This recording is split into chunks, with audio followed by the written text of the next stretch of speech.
CBSE pattern और state board दोनों एक साथ चलता है हमारा।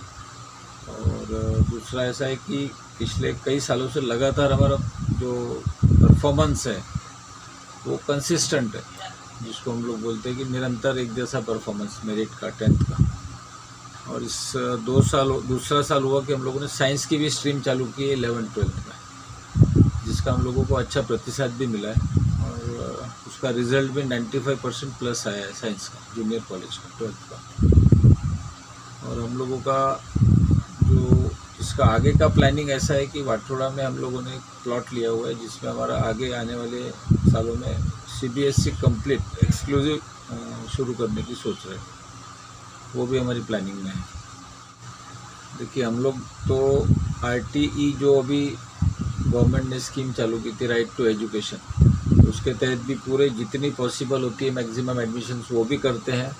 साथ में फिर कभी कभी स्थानीय आमदार, स्थानीय खासदार, इन लोगों की रिकमेंडेशन से कोई गरीब तबके का जेन्युइन बोनाफाइड स्टूडेंट आता है तो उसके लिए भी हम लोगों ने सुविधा रखा है कि उसको भी कंसेशनल फीस लेके, ताकि वो शिक्षा से वंचित ना रह सके, चाहे वो बच्ची हो, लड़की हो या लड़का हो, इक्वल उनको हम लोग अपॉर्चुनिटी देते हैं। और बेसिकली हमारी कोएड स्कूल होने से एक अच्छा वातावरण है कि भाई लड़कियों को भी उतना ही एक्सपोजर मिलता है पढ़ाई में। ये जो पहला प्रश्न है आपका कि शिक्षकों को आधा वेतन, वो हमारे स्कूल में हमने वो नियम नहीं रखा है, हमने पूरा वेतन दिया है उनको। कमिटमेंट भी ऐसा ही है उनके साथ कि ये जो टेम्प्रेरी फेज़ है उसके चलते हम आपको पुराने शिक्षकों को इस तरह से व्यवहार नहीं करेंगे, उनको पूरा पेमेंट दिया जा रहा है।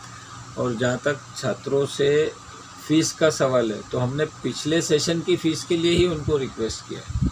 करंट सेशन की फ़ीस हमने अभी तक किसी को भी रिमाइंडर नहीं भेजा, किसी को भी, क्योंकि पिछले सेशन की फ़ीस जिनकी ड्यू है उनको रिज़ल्ट देना है, क्योंकि वो एग्ज़ाम दे चुके थे, तो उसके चलते हमारा चल रहा है। बाकी नए सेशन का हमने किसी को भी वो नहीं किया। किसी से भी हम लोग उनको ही सुविधा दे रहे हैं जो खुद इंटरेस्टेड है।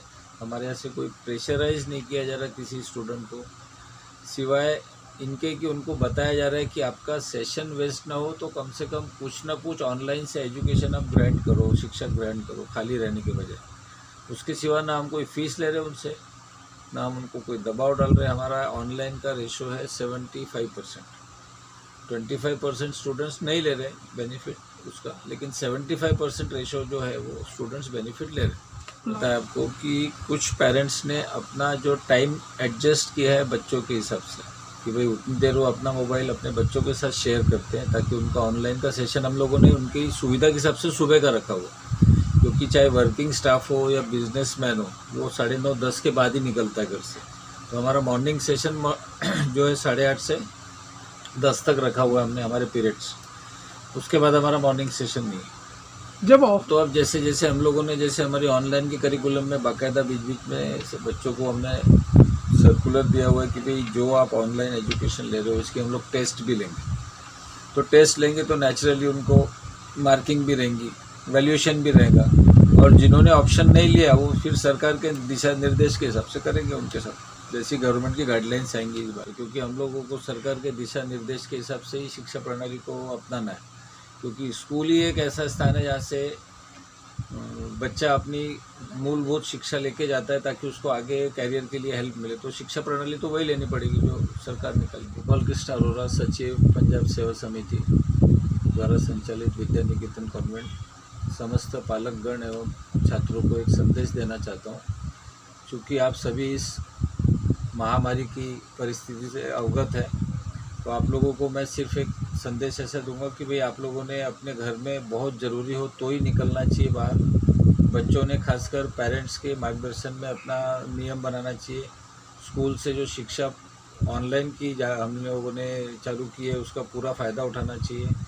आप लोगों की सुविधा के लिए अगर आगामी सत्र अभी तुरंत अगर शुरू होता है अक्टूबर वगैरह में, तो आपको पाठशाला पूरी सैनिटाइज की भी मिलेगी। हम लोग रेगुलर इंटरवल पे सैनिटाइज कर रहे हैं।